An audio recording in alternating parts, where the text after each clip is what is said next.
Bismillahirrahmanirrahim. Today's topic of discussion is M1 past MCQs keys. Okay, this is a part 3 जिसमें एक ही chapter रह गया है hepatology का। तो इन केस ऑफ ऑब्स्ट्रक्टिव जॉन्डिस है, अगर गाल ब्लैडर का साइज काफ़ी ज़्यादा बढ़ गया है तो वो गाल स्टोन की वजह से नहीं हो सकता, दिस इज कॉल्ड कुर्वोजियला, बल्कि किस वजह से हो सकता है? ओके बल्कि किस वजह से हो सकता है ये? कहने का मतलब है कैंसर ऑफ हेडोपेनक्रियाज की वजह से हो सकता है। इसके बाद नेक्स्ट है कि हेपेटाइटिस बी वैक्सीनेशन के बाद आपने क्या चेक करना है कि रिस्पॉन्स आया है नहीं आया, तो आपने सरफेस एंटीबॉडी को आपने देखना होता है। इसके बाद नेक्स्ट है कि हेपेटाइटिस ए और ई इन दोनों का ट्रांसमिशन फीकल ओरल रूट से होता है। क्वेश्चन नंबर 4 के अंदर एक 15 ईयर ओल्ड फीमेल है, प्रोराइटिस है, जॉन्डस है, जेंथिलिस्मा है और एंटी माइटोकॉन्ड्रियल एंटीबॉडी है और कोलिस्टेटिक जॉन्डस पैटर्न है। तो ये आपको प्राइमरी बिलियरी सिरोसिस में देखने को मिलता होता है। ओके, एक पेशेंट है जिसको सीवियर एपिगैस्ट्रिक पेन है, नोजिया और वॉमिटिंग है। ओके, एपिगैस्ट्रिक पेन और नोजिया वॉमिटिंग है, डेट मीन्स या तो ये पेप्टिक अल्सर डिजीज हो सकता है या फिर ये एक्यूट पेनक्रेटाइटिस हो सकता है। और देखो माइलेज का लेवल काफ़ी ज़्यादा है तो ये एक्यूट पेनक्रेटाइटिस होता है due to gallstone. Okay, next question करते हैं ना। क्वेश्चन नंबर 6 है कि एक पेशेंट है, सिरोसिस वाला पेशेंट है, उसको हिमेटोमेसिस है, डेट मीन्स इसोफेजियल वायरसेस है। तो रिससिटेशन के बाद आपने इंजेक्शन टर्ली प्रेजेंट देना है, फिर आपने एंडोस्कोपिक बैंड लाइगेशन इंजेक्शन से क्लोरोथेरेपी बैलून टेम्पनाट लास्ट में टिप्स दे सकते हैं। नेक्स्ट क्वेश्चन है कि एक पेशेंट है जिसको एसिम्प्टोमेटिक जॉन्डस हो रहा है, यानी अनकॉन्जुगेटेड बिलिरुबिन के लेवल ज़्यादा है और कोई भी फाइंडिंग वगैरह नहीं है, और ये जॉन्डस फास्टिंग में स्ट्रेस पर अल्कोहल से और एक्सरसाइज करने से बढ़ जाता है, तो ये गिलबर्ट सिंड्रोम होता है। यूडीपी ग्लूकोनाइल ट्रांसफरेज 1 की एक्टिविटी कम हो जाती है। नेक्स्ट है परक्यूटेनियस लीवर बायोप्सी के बारे में क्या बात ठीक नहीं है? ओके, तो तो ये जीए के अंडर नहीं किया जाता बल्कि लोकल एनेस्थीसिया के अंदर किया जाता है। नेक्स्ट है कि ट्रांसपियन से रिलेटेड कौन सा हेपेटाइटिस ट्रांसपियन के जरिए नहीं फैलता होता, तो जो हेपेटाइटिस ए है वो नहीं फैलता, वो हेपेटाइटिस ए और ई फीकल ओरल रूट से फैलते होते हैं। नेक्स्ट है 50 ईयर ओल्ड टीचर जिसको ड्राउजीनेस है और यूरिनरी इनकॉन्टिनेंस है। ओके, तो कौन सी ड्रग हम इस्तेमाल, he should be treated with all of the following except for. Okay, तो he should not use loop diuretics. Okay, diuretics की वजह से डिहाइड्रेशन होगी और डिहाइड्रेशन की वजह से हेपेटिक एन्सेफलोपैथी आपको देखने को मिलती है। क्लियर? क्वेश्चन नंबर 11 है, प्रेग्नेंट लेडी है, लास्ट ट्राइमेस्टर के अंदर एक्यूट हेपेटिक फेलियर हो गया due to hepatitis E, which of the following is a is not a complication of her. Okay, acute hepatic failure due to hepatitis E, तो hepatitis ई की वजह से हेपाटोमा नहीं हो जाएगा। क्वेश्चन नंबर 12 के अंदर चलती है। ओके, अल्कोहल इंटेक की वजह से सिरोसिस हो गया और इस केस में कौन सी फाइंडिंग नहीं हो सकती सिरोसिस में? सिरोसिस में डीवीटी नहीं होता, spider telangiectasia, gynaecomastia, clubbing, palmar erythema देखने को मिलता है। This is not a cause of portal hypertension. Portal hypertension that means transudative ascites, that means serum albumin ascites variant 1.1 gram per decilitre से ज़्यादा का है, तो जो पेनक्रेटाइटिस होता है वो एक्सुडेटिव एसाइटिस करवाता होता है। नेक्स्ट है क्वेश्चन नंबर 14, एक पेशेंट है जिसको जॉन्डिस हुआ हुआ है। ओके, स्क्रैच मार्क जो कि शो करते हैं प्रोराइटिस को, दैट मींस कंजुगेटेड बिलिरुबिन के लेवल ज़्यादा है। Clear coloured stool, that means obstructive jaundice है।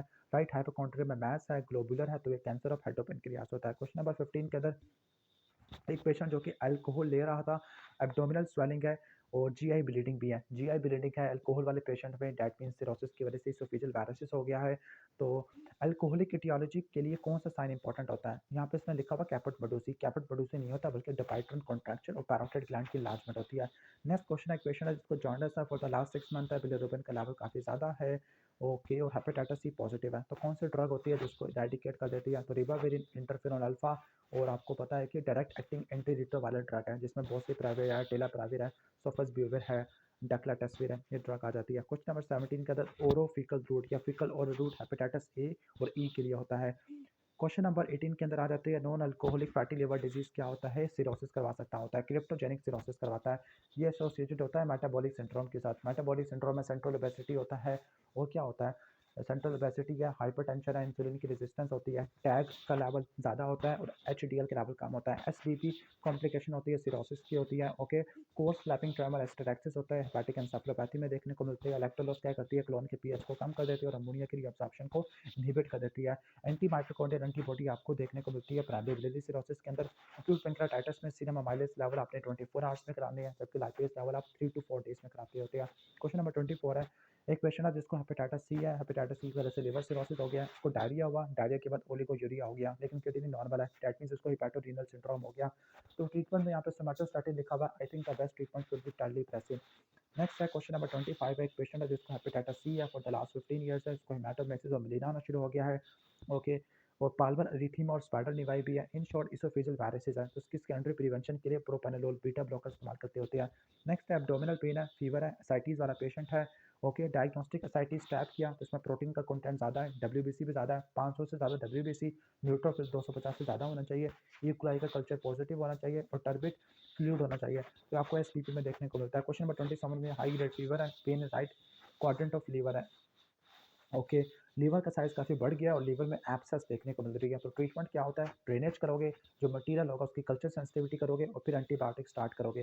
नेक्स्ट है क्वेश्चन नंबर 28 है, एक 42 ईयर ओल्ड फीमेल है, 42 year old female present with pruritus for the 4 months. Okay, pruritus for the 4 months है, she has noted progressive failure. Okay, failure नहीं, fatigue है। Okay, pruritus है, fatigue है और वेट लॉस होना शुरू हो गया और इंटरमिटेंट डायरिया है। सही है। और कहने का मतलब है हाइपोथायराइडिज्म की सिग्निफिकेंट हिस्ट्री है। अब हाइपोथायराइडिज्म क्या इंडिकेट करता है? हाशिमोटोज़ है, तो हाशिमोटो से एसोसिएटेड क्या हो सकता है? Primary biliary cirrhosis. इस केस में देखो प्रोराइटस भी है, तो और क्या फाइंडिंग आपको मिलेगी? हाइपर कोलेस्ट्रोलीमिया आपको मिलेगा मजीद फाइंडिंग के अंदर। क्वेश्चन नंबर 29 के अंदर अल्कोहलिक सिरोसिस वाला पेशेंट है, उसकी कॉन्फी एंड डिटोरेटिंग एसाइटिस है। ओके, और इसका देखो फीवर आपको देखने को मिल रहा है। एसाइटिस टाइप में न्यूट्रोफिल बढ़ गया तो स्पॉन्टेनियस बैक्टीरियल पैरोटिनाइटिस होता है। क्वेश्चन नंबर 30 के अंदर आ जाते हैं। क्वेश्चन नंबर 30 में yellowish discoloration of eyes in the month of Ramadan.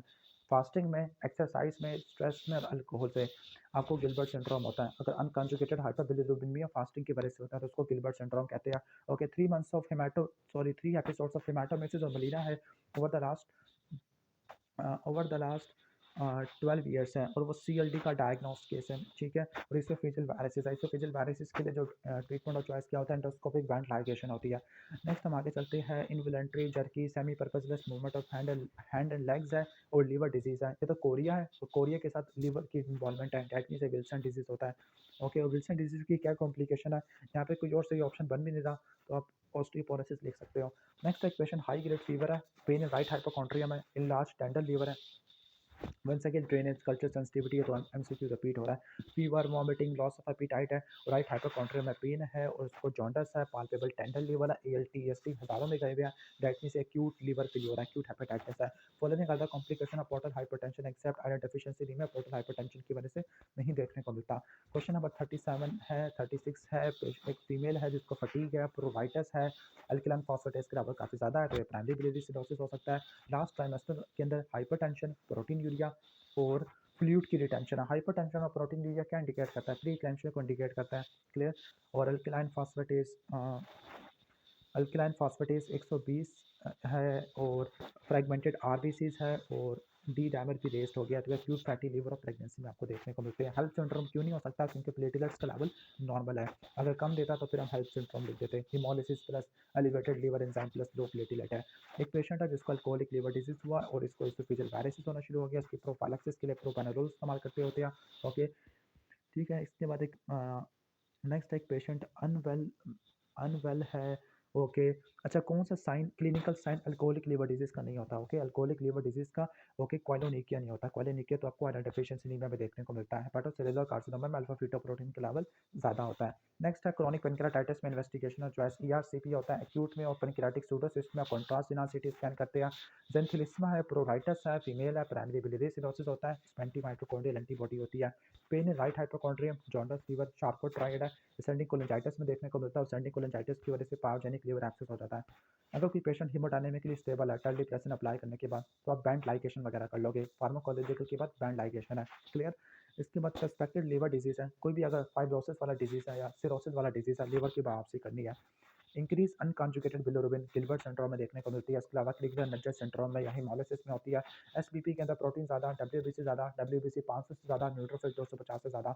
Investigation और choice in chronic pancreatitis. Okay, ERCP होता है। ड्रग और चॉइस फॉर हेपेटाइटिस C, डेक्लाटेस्पिर होता है। ये नॉन न्यूक्लियोसाइड कैटेगरी से बिलोंग करती है। विंडो पीरियड ये वो पीरियड है जिसमें सरफेस एंटीजन गायब हो रहा होता है और सरफेस एंटीबॉडी आ रही होती है और इसमें सिर्फ IgM कोर एंटीबॉडी होती है। डायबिटिक है, ओबीज है और बैंड अराउंड द नेक है, डायबिटिक है, डेट मीन से ब्रॉन्ज डायबिटीज हो सकती है और स्किन की पिगमेंटेशन है, हीमोक्रोमेटोसिस में होती है। पल्मोनरी एम्बोलिज्म, डेट मीन्स कोई हाइपरकोagulable स्टेट है और साथ में आपको स्ट्रेटोसप्लीनोमेगाली और एब्डोमिनल पेन है। बुट-चायरी सिंड्रोम है, हेपेटिक वेन की थ्रोम्बोसिस की वजह से होता है। Person with hepatitis C, B, C, HIV वाले पेशेंट डोनेट नहीं कर सकते हैं ब्लड को। ओके, डायबिटिक है with right hypochondrium. Okay, right hypochondrium में आपको आपको पेन देखने को मिल रहा है और हाई ग्रेड फीवर है, यानी शार्कोट्रॉयड और डायबिटीज है, तो ये पायोजेनिक लिवर एब्सेस हो जाएगा।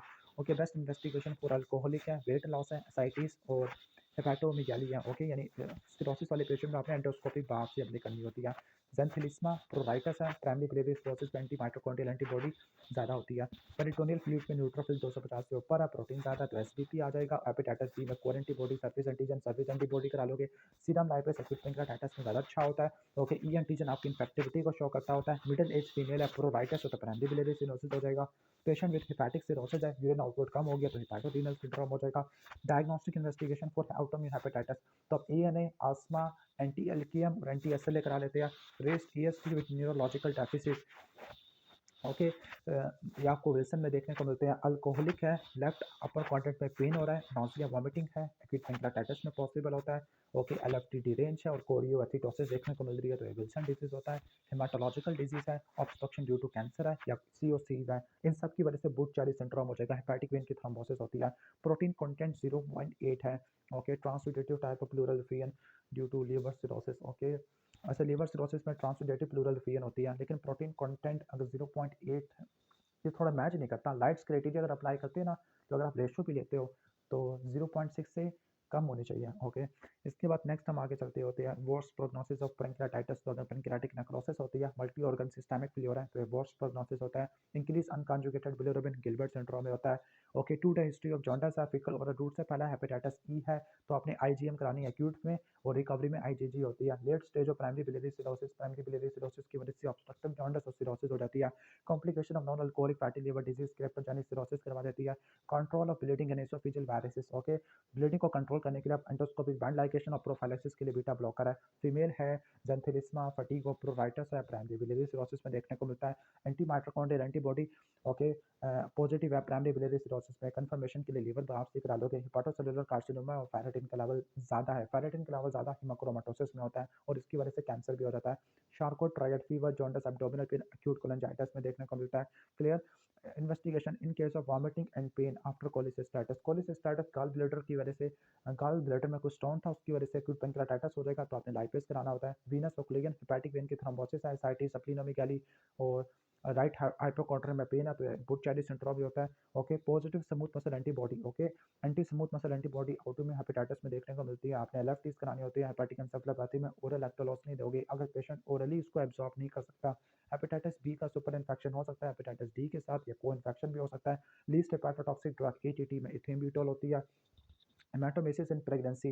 ओके, बेरियम swallow नहीं करवाते होते। Okay, not a cause of pancreatitis. Pancreatitis hypernatraemia की वजह से नहीं हो सकता, हाइपरकैल्सीमिया की वजह से हो सकता है।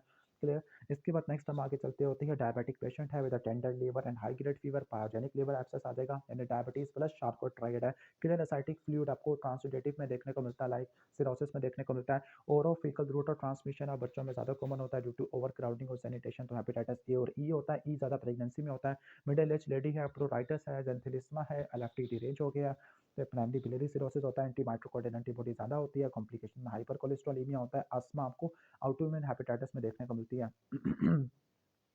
Patient with history of liver cirrhosis है, फीवर, एब्डोमिनल पेन और ड्राउजीनेस है, एसबीपी होता है। ट्रीटमेंट में आइवोसिफोटैक्सियम और एल्ब्यूमिन होता है। पेरिटोनियल फ्लूइड में आपको प्रोटीन और न्यूट्रोफिल ज़्यादा देखने को मिलेगा। Patient with unconjugated okay unconjugated hyperbilirubinaemia है और कोई एब्डोमेलिटी नहीं है तो ये गिलबर्ट सिंड्रोम होता है, अनकंजुगेटेड होता है। ओके, लीवर सिरोसिस की हिस्ट्री है, ओलिगोयूरिया है, डी रेंज एलएफटी है तो हेपाटोरेनल सिंड्रोम हो जाएगा। इसमें ट्रीटमेंट में मिडोट्रीन, ऑक्ट्रियोटाइड, टर्लीप्रेसिन, एल्ब्यूमिन और ट्रीटमेंट में लीवर ट्रांसप्लांटेशन और टिप्स देते होते हैं। लीवर का प्रॉब्लम है और न्यूरोलॉजिकल इश्यू है, पॉजिटिव फैमिली हिस्ट्री है तो ये विल्सन डिजीज होता है। हिस्ट्री ऑफ हाइपरकोagulation है और यूज ऑफ ऑस्टिपीज है with triad of abdominal pain, ascites और हिपाटोमेगाली है तो ये बुट-चारी सिंड्रोम में होता है। सीवियर एपिगैस्ट्रिक पेन और रेस्ट अमाइलेस है फर्स्ट 24 आवर में। तो एक्यूट पेंक्रेटाइटिस में होता है, लाइफ ज़्यादा स्पेसिफिक होता है लेकिन 3 से लेकर 4 दिन में देखने को मिलता है। Most common cause of acute pancreatitis तो गाल स्टोन होता है। क्रॉनिक पेंक्रेटाइटिस का मोस्ट कॉमन काज एथेनॉल होता है। गोल्ड स्टैंडर्ड दोनों के केस में ईआरसीपी होती है। इन्वेस्टिगेशन और चॉइस कॉन्ट्रास्ट इन सिटी स्कैन होता है। पेशेंट जिसको सीबीडी स्टोन है, जॉन्डिस है, फीवर है यानी शार्कोट्रायड है तो एक्यूट कोलेंजाइटिस होता है। अगर मैं आज साथ में अल्टर्ड मेंटल स्टेटस और शॉक ऐड कर दूं तो रिनॉल पेंटार्ड बन जाता होता है। और अगर यही चीज़ें होती है डायबिटीज़ में तो ये पायोजेनिक लीवर एब्सेस होता है। Treatment of choice to prevent recurrence of oesophageal varices. Treatment में एंडोस्कोपी बैंड लाइगेशन है, ड्रग में आपके बीटा ब्लॉकर है और ड्रग और चॉइस फॉर ट्रीटमेंट वो टर्लीप्रेसिन होता है। ऑलमोस्ट ख़त्म हो गया है M1 की एमसीक्यूज़ की।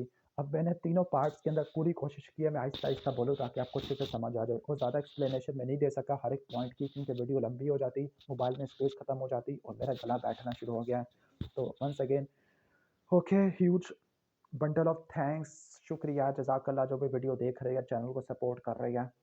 मिलते हैं नेक्स्ट वीडियो में, तब तक के लिए अल्लाह हाफ़िज़।